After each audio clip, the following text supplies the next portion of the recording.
and so forth. Um, so mindfulness is something that can be trained. This is happening at Stanford, at Harvard, at Columbia, and I'm sure that many of you, being in California, of all places, may have encountered mindfulness. And so I thought it would be helpful at this point to take a poll of those who are present and watching live, to get a sense of what mindfulness experiences have you had and how impactful have they been. So Maria is going to go ahead and launch this poll for you to answer these questions.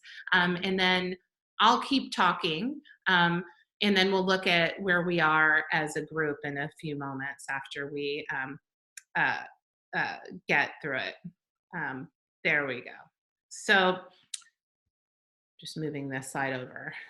So take a few moments here and you can answer this question: what kind of guided mindfulness techniques and structured tools have you used? And then there's another question right underneath that: how effective was that for you? So I'll give you another half minute here to answer these questions. And as you do that, when you're done, go ahead and find somewhere near your desk, or if you have to get up and grab it, a piece of paper and a pen. Or since you're muted, you could open up an application that you can type in, because we're going to do 2 brief writing exercises now. So I'd like to encourage you to find something to write on and with, either paper and pen or a Word document. And I'll start to describe what we're going to do by way of writing. So we'll take 1 minute and I will time you. And these exercises we'll do here come out of a set of experiments that I've designed over the years to give people glimpses into the fundamental skills that mindfulness teaches without having to do long meditations to get at them. So for this first minute, what you're going to do is write what distractions are pulling at your attention right now, real time. Okay. So for 60 seconds, if your mind starts wandering towards, I wonder what's for lunch, or is that, delivery coming, or whatever work worries you have, or thoughts about the weekend, or reflections on the past, you're not going to read these out or share them with anyone. So you can be very candid. This is for your eyes alone.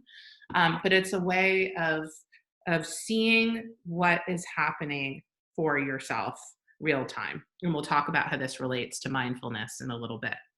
So go ahead and we're going to start the writing experiment now. And I think we can end the poll there, Marie.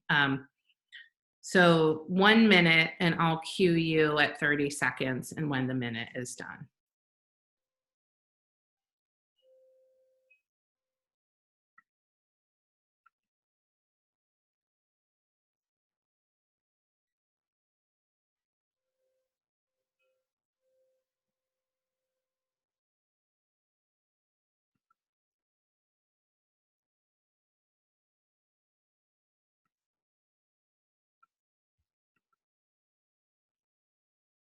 That's 30 more seconds to write. Just whatever distractions are pulling at your attention right now.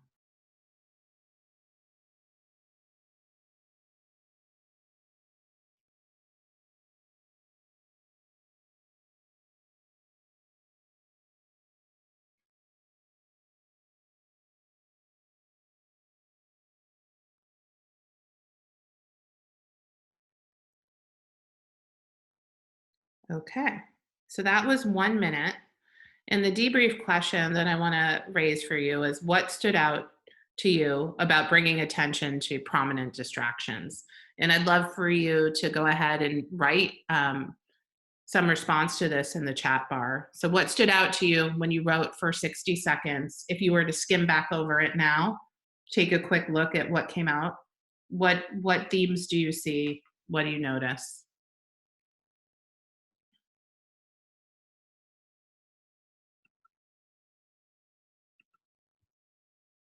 And you can go ahead and put some comments up in the chat bar.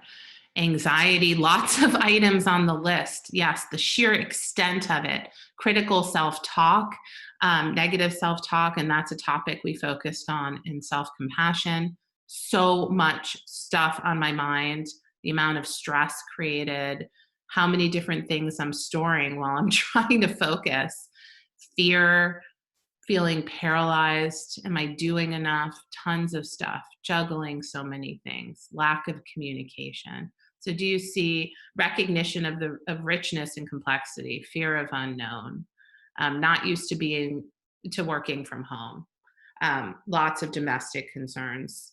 So do you see too how many themes there are among each of you, like this idea of overwhelm and anxiety and fear and so forth?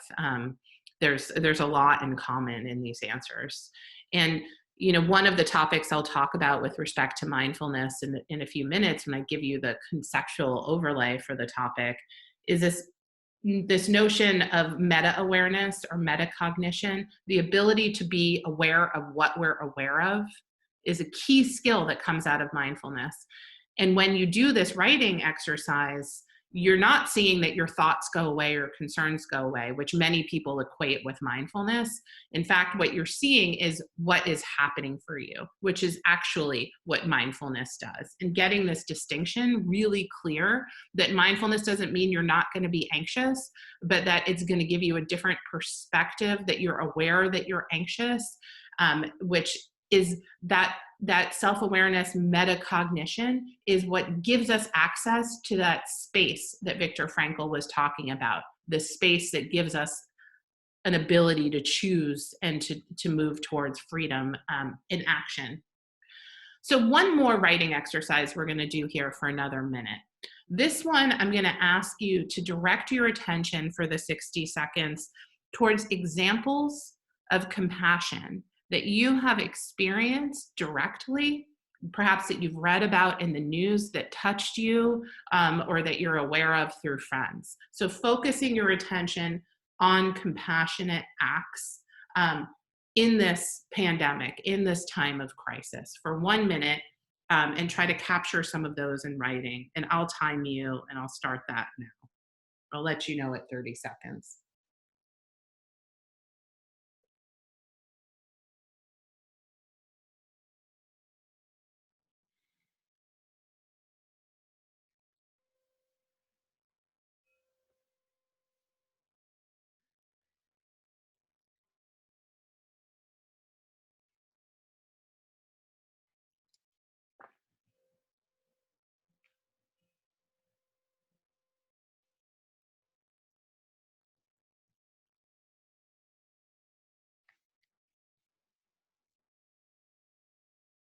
So we have another 25 seconds to write.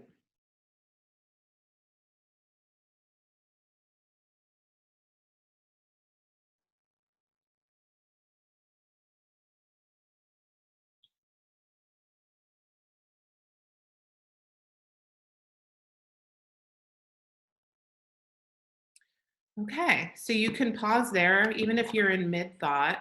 And the debrief question I have for you to put your responses in the chat bar to, what stood out to you about focusing on examples of compassion?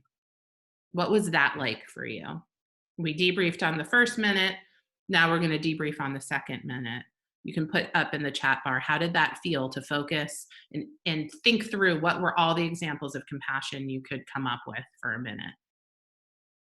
How do you feel now from having done that? Hopeful, slowed my worrying brain a bit, felt intentional, uplifted, calm. Yeah, so there's a lot of themes coming out in here. Positive, heartwarming. So isn't that interesting that in 1 minute of focus that we can have all of this change of our emotional experience, heart lighter, hopeful, recognition of the good, and then also some sadness, right? Because I asked about compassion, so that makes sense that there's a connection with the suffering that the sadness is responding to. Positivity, Keeping it in perspective, we have more helpers than harmers centered. These are beautiful responses, connection, possibility. So, what I want to point out of this, I think, is the power of it. I know I sound like a cliche, but the power of mindfulness. When we focus our attention for 1 minute on acts of compassion, it can change our mental and emotional and physical state. And so, if being aware of the role of mindfulness, it's not just training ourselves to focus on breath, although that is a powerful training technique. We can train through mindfulness in a variety of ways, like this on building compassion and compassionate um, awareness or gratitude or self compassion. And like these other skills I've talked about these past weeks, mindfulness gets easier with practice. So if you saw in that first minute lots of distractions, overwhelm, we can start bringing in other kinds of tools, meditation and otherwise, that make it easier for us to access a focused state over time. Meditation is a really useful, if you look at the research, the majority of research on mindfulness is looking at interventions using meditation. So that's one area that you can definitely explore. And there's a lot of great resources and apps and websites and all of that. What I think is less focused on, and what I'm going to direct our attention to today, is applying meditation, off cushion mindfulness, bringing it into the rest of life and what that looks like. And it's fascinating that you can see that mindfulness has really diverse implications. So everything from increasing our focus, emotion regulation, dealing with stress, helps us with behavior change, whether that's trying to promote a healthy habit like exercise or eating well, or it could be about smoking cessation and or substance abuse. There's tons of great research showing mindfulness-based interventions having great promise. It increases safety, which is one of the ways that mindfulness has come into the healthcare industry.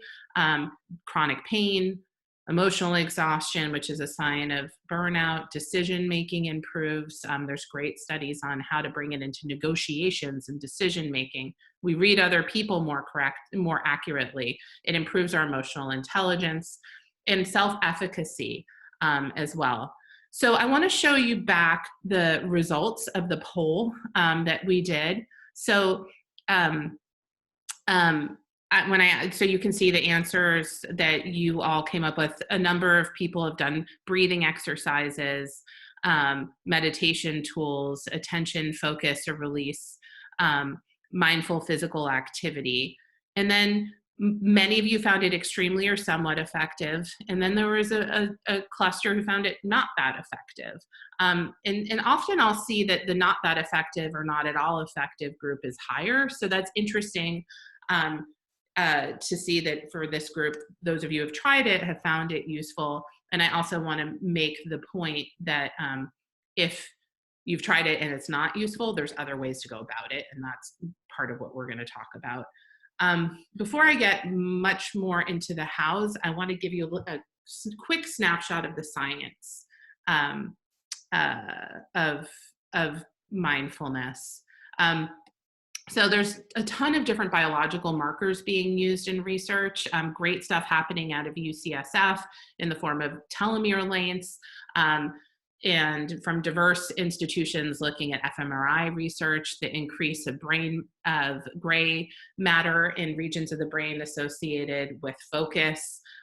You see changes in gene expression when people learn mindfulness, and you can see these changes in 30-day or 8-week increments, and changes in ability to relate to heart rate variability, to self-soothe, or to kind of calm oneself down physiologically as well as mentally. And as I mentioned before, it helps with this ability to understand our own mental processes, which engenders an ability to make decisions. So we can understand real time how our anxiety or fear is impacting us, impacting our decisions, our words, our ability to listen, and then we can make choices to deploy tools like micro meditations, or just bringing awareness to what we're experiencing itself is a skill that brings more mindfulness online. Mindfulness improves all the aspects of emotional intelligence, both the internal ones about knowing myself, managing myself, and the external ones, or the interpersonal, social awareness, managing relationships. Um, Really importantly, listening is one of the great places that we can train ourselves in mindfulness. So as I said, that meditation is a great resource. Listening to others, listening for their words, their emotional undertone, they're watching their body language, noticing what's happening within us. We can do mindfulness training anytime we're communicating with another person from this kind of vantage point. There's really interesting research about the business case for mindfulness at work. You see things like reduction in absenteeism, people showing up sick, churn, cognitive functioning, productivity, relationships between clients and patients, safety, as I said before, and overall job satisfaction. And there's increasingly an interest in organizational psychology about how to roll out and understand impact for mindfulness in this context of large organizations. Last year, $1.2 billion was spent on mindfulness in businesses. It's not a small kind of fringe thing anymore. I just wrote a case for the Stanford Harvard database looking at LinkedIn, Aetna, Intuit, and the Forest Service. What are the analytics they're using? What are the methods they're using?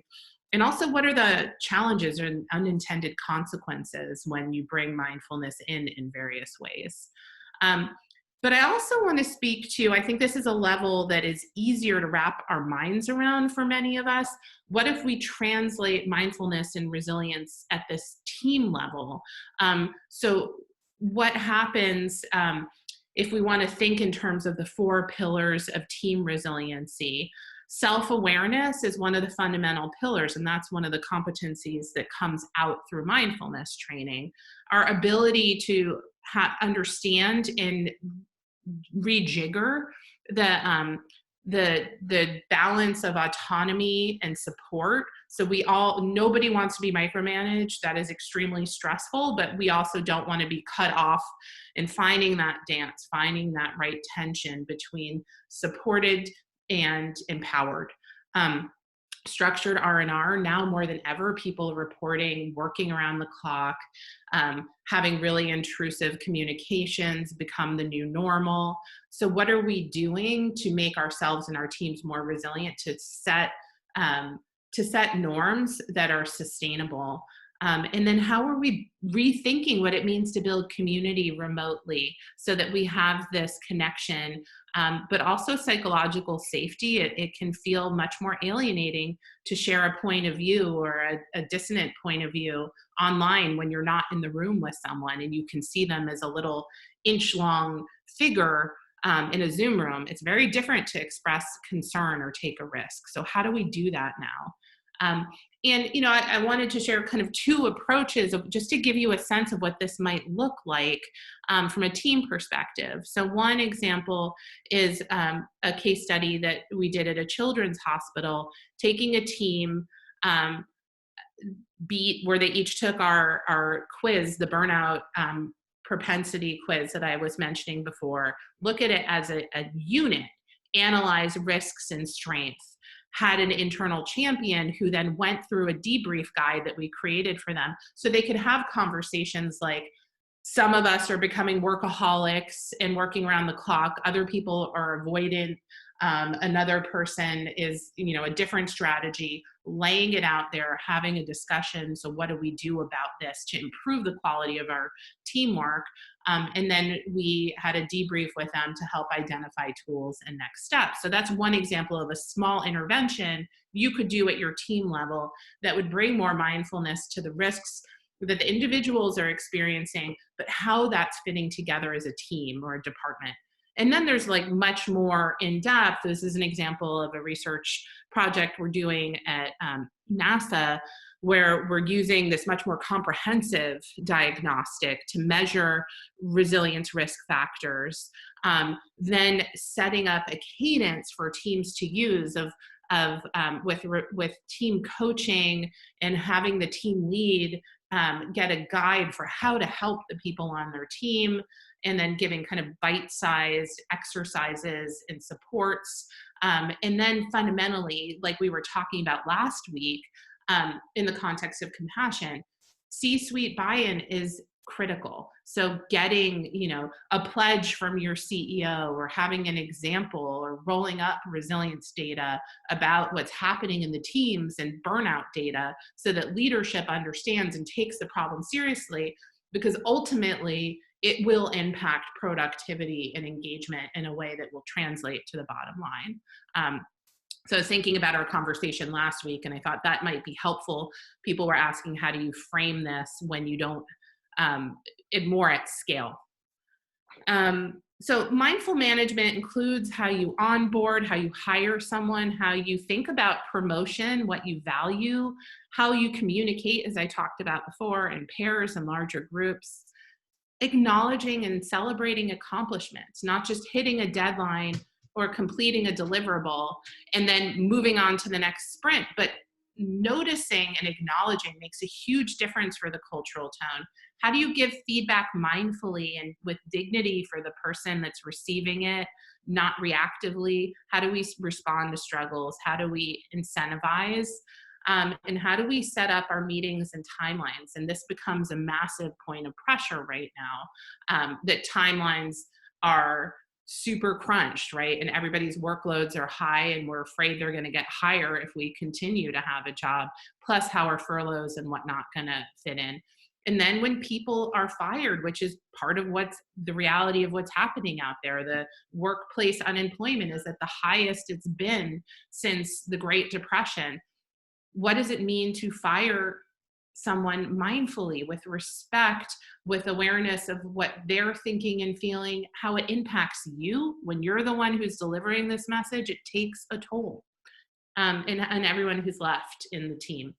So I realized when I started doing this work, and that people would come up to me at breaks and ask the question, does it count if I apply my mindfulness when I fill in the blank, when I'm gardening, when I'm running, when I'm, cooking? And I think the important thing when we're talking about mindfulness off cushion as a strategy for resilience is we need to make the opportunities count. When we're listening to a coworker, can we be quiet? Can we find moments of silence in our day? Can we set reminders for ourselves, whether it's a password or something that we put in a place on our door, on our desk, that when we see it, it reminds us to take a breath, to drop the distractions for a few moments? Can we bring it into our exercise, whatever that looks like for you these days? The walk that you're having, the indoor video cardio class, instead of checking out mentally, can you pay greater attention to your own sensations in your body, practicing mindfulness? Monotasking is a great way to train ourselves. So instead of trying to do two things at a time, which is actually impossible, we just switch back and forth between those two things. Focus on the one thing for a short increment, 20 minutes, 25. That's as much as we can actually be focused. Take a short break, then do another 20, 25-minute increment of work. You'll be much more effective, and you'll have less of that kind of fog overwhelm that so many of us are experiencing as we're getting Zoom fatigue and working around the clock. Taking the opportunities of washing your hands when you're in Zoom, any of these, setting reminders for yourself and building mindfulness in. So I want to summarize some of the takeaways. We can use mindfulness to ward off distractions and to focus on our priorities. We can use mindfulness to cope with stress and challenging emotions, to improve social and emotional intelligence. We can create these prompts or micro moments or touch points throughout your day to maintain meta awareness in your activities. So to pause and say, what am I thinking and feeling physically and emotionally, intermittently? And then we start to build our capacity to carry that awareness into our activities. And then mindfulness helps foster team health and resilience. And there's tactical mechanisms that I touched on, using structured rest and relaxation, talking to your team if you've gotten way out of whack about that in the crisis, focusing on community, peer support, and so forth. So I want to pose a question and then use this as a way to launch. I have two fantastic people here today that are going to help round out the conversation that we're having about applying mindfulness in workplaces. So to tee this up, this is going to be the question that I'm looking for us to discuss afterwards. What's a strategy you could experiment with to bring more mindfulness into your life, into your work, into your wherever? And then to help build ideas beyond even the ones that I've been sharing in this presentation, I thought it would be really helpful for you to hear from two colleagues. So first, Sarah Johnson, are you here with us? I'm scrolling through the menu. I am. Great. I just turned my video on. Fantastic. Thank you. I'll give a brief intro for you, and then please fill in. Sarah is an organizational development expert at Stanford Children's Hospital at Packard. And she has a background as a nurse. She's also doing some really robust mindfulness training out of UCLA. And she's someone I've worked closely with and think of as really a thought leader in the intersection between mindfulness and organizational resilience. So I wanted to bring her here to talk with you and share some examples from her experience as the first of two panelists, let's say. So thank you, Sarah. Sure, yes. Hi, happy to be with you. Thank you, Leah. You know, as I was thinking about this and thinking about mindfulness and resilience in organizational life, I can start by saying that my interest and passion in this really comes from my own experience as a clinician. As Leah mentioned, I was a registered nurse and a chaplain, and I experienced the wear and tear really of delivering care and reaching really tremendous points of burnout and emotional exhaustion. And back in those days, we weren't talking about it. There wasn't the research or the study that there is on it now.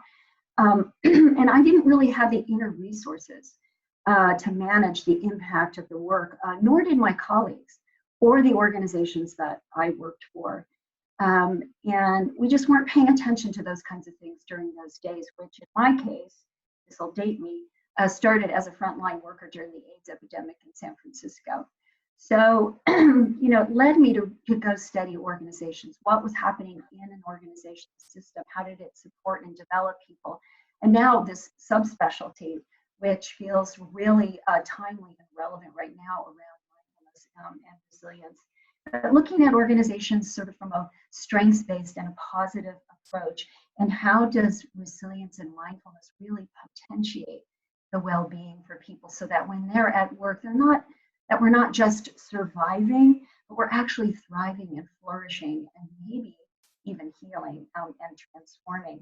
So I just have a few minutes, but I thought I would highlight a few of the formal and informal practices that I use in the work that I do and that our organization does more broadly. We're doing a lot of work around this, and I feel like COVID-19, the gift of it, there are many gifts in it, many tragedies too.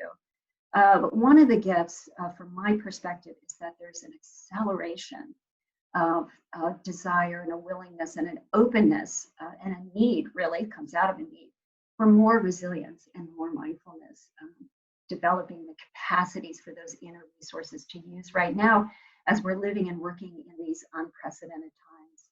So I think the mindfulness and the resilience comes in many forms, and Leah, you've done a wonderful job laying that out. There's formal practices, informal practices, relational practices, and then with the interactions that we have with each other, and then also using self as an instrument.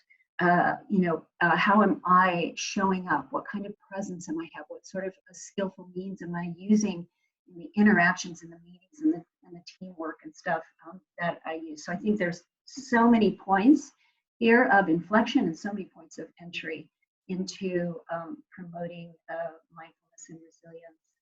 And fortifying ourselves and really fortifying the organization. I have a lot of leaders and teams come to me because they themselves feel tremendous cognitive overload, emotional dysregulation, managing teams in the clinical areas at least that are experiencing moral distress and secondary trauma, all the multitasking.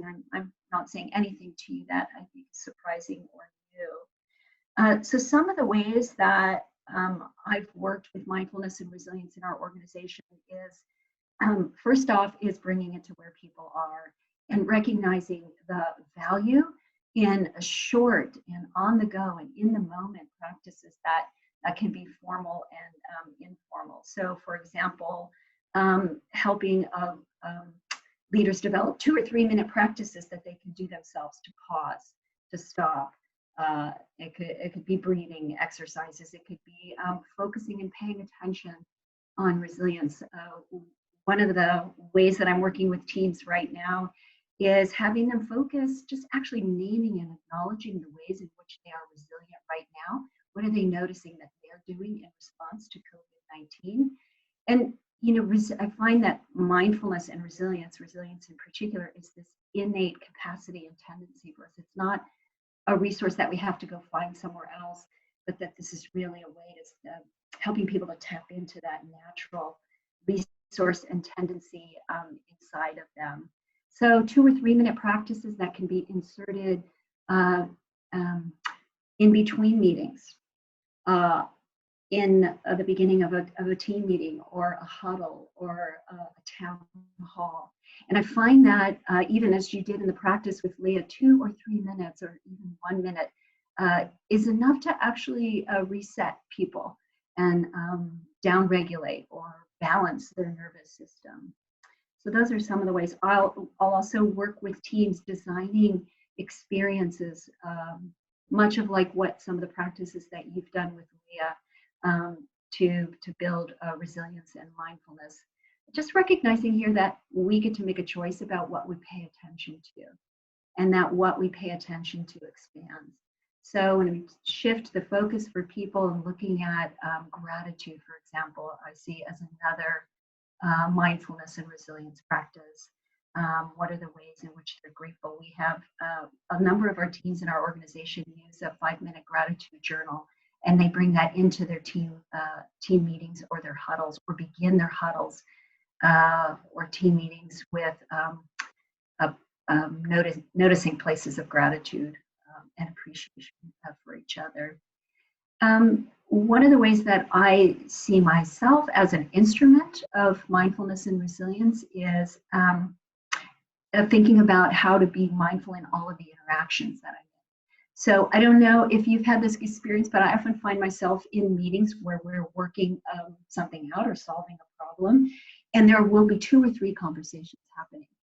Generally, especially if there's a lot of energy around it. And so I like to not only listen to, this is the self-awareness piece, not only really listen to what is the content of the conversation, but also asking myself, what conversation are we in?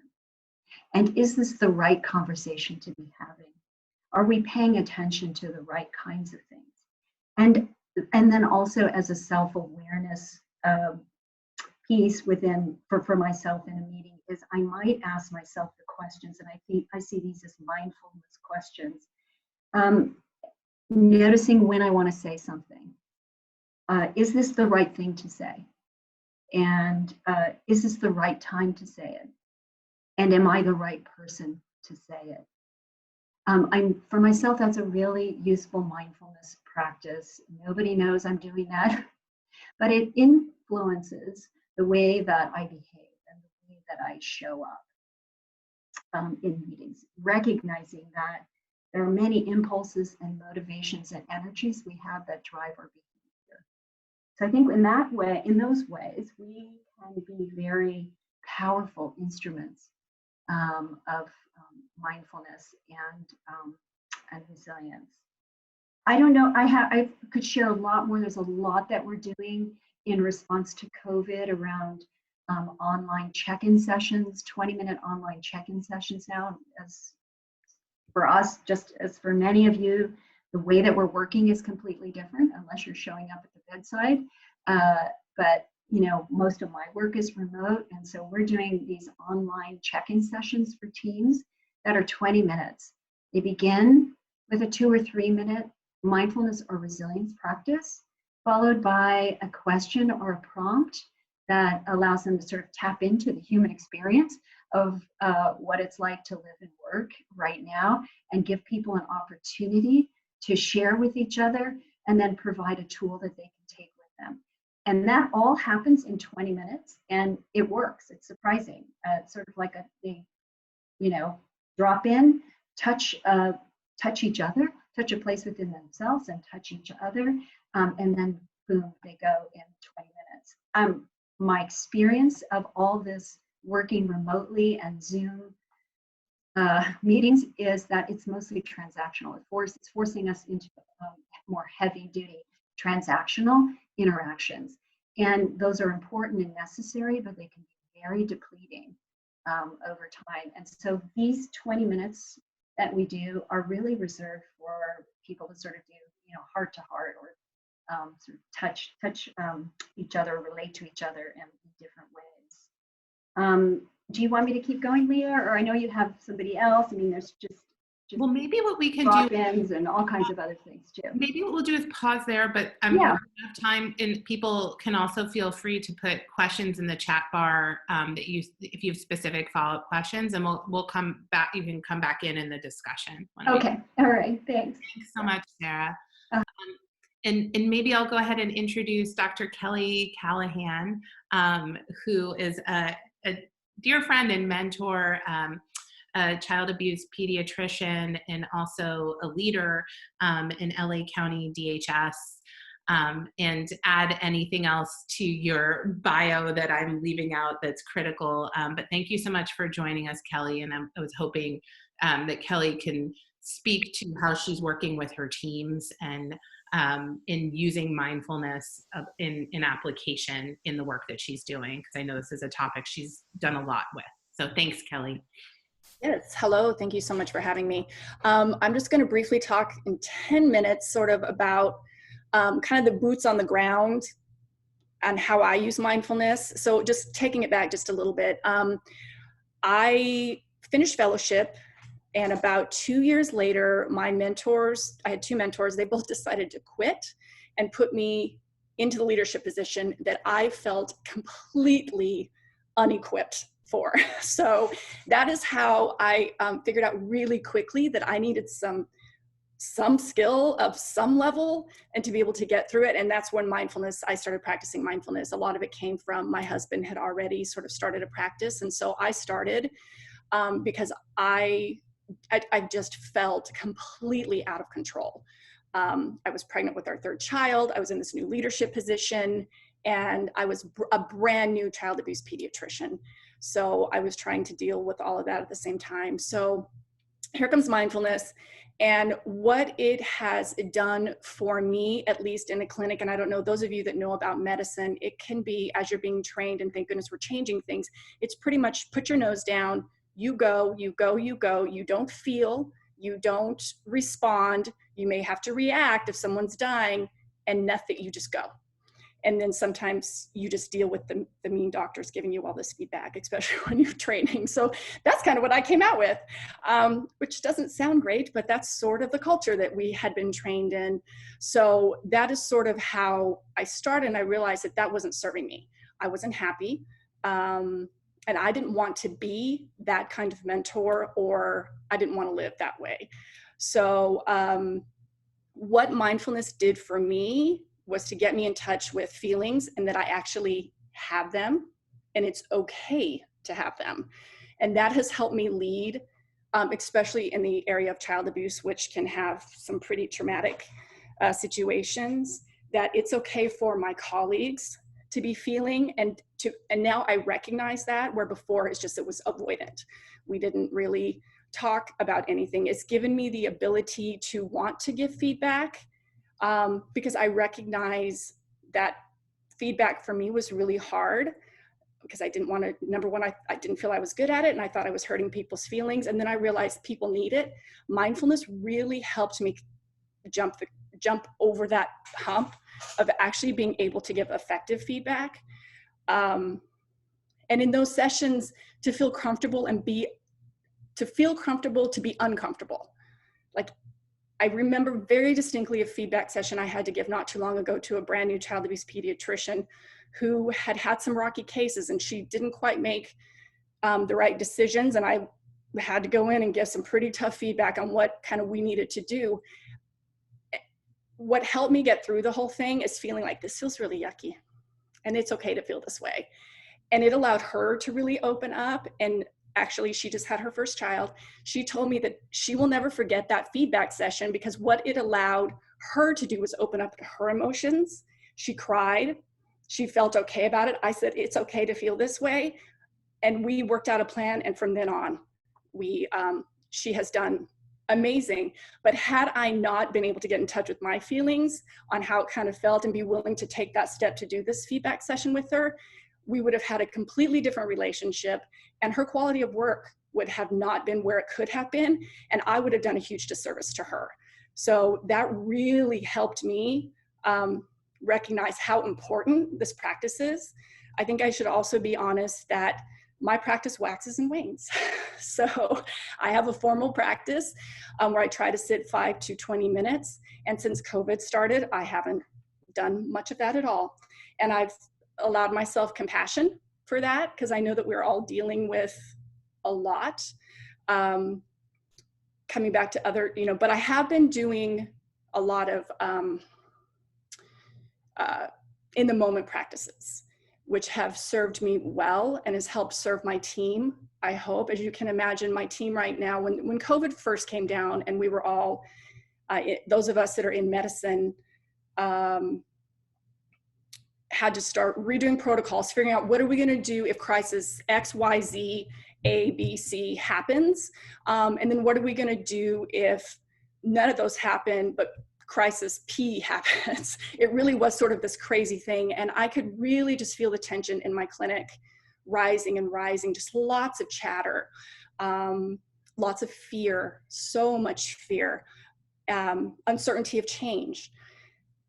I started feeling that in myself too. So I really had to take a step back. I did a lot of breathing exercises. I did some formal meditation at that point, and I was able to kind of figure out how I was feeling, which is, I feel in the time of COVID, that's really hard because we've never done this before. And that was the number one thing I got out of this, is that none of us know what we're doing, and that's okay. And we can feel weird, and that's an okay feeling to have. We can have a feeling we can't name, and that's okay also. And that really helped me sort of talk to my team and be like, hey, I know there's a lot of fear out there right now. I'm scared. I don't know what's going to happen. I know you feel that way. I know everybody's worried about their families. Everybody's worried about how are they going to teach their children. We have a lot of things to think about. And I know this is scary, but we also have patients that we're going to have to take care of. How can we meet in the middle? And my team really opened up, started asking a lot of questions, and really what the underlying fear was is that people wanted to know actually about the physiology of COVID. Like what is the science? We're hearing things from so many other places. And at that time, when everybody was really revving pretty high, I never would have guessed that that is what their concern was. But it took me being able to sort of step back, take some deep breaths, recognize my own insecurities and fears, and then be able to talk to them. And it turned out, wow, these are actually questions I can answer. And now they feel much more comfortable coming to me and saying, hey, so I heard this on the news. Is this true? And I sometimes can answer and sometimes I can't, and we figure out the answer together. And that has definitely helped calm things, and to just approach things in a much more mindful, less reactive manner. And I have noticed that my staff and my team have definitely been less reactive now that we kind of got over that, and everybody seems to be much more, at least at peace with the unknown right now in medicine. Is there anything else? Thanks so much, Kelly. And you know, we have a few minutes left, and I'd love to hear. There's one question up in the chat bar, and if others, if you want to put a question in the chat bar, or some weeks we've had people even unmute themselves and make a comment. It can also be sharing back your experience with mindfulness application. And thank you so much, Kelly. I think the setting that you're working in, it's really poignant to hear how you're navigating not only the crisis, but the overlay with, you know, concern about what's happening in the space that you work in specifically.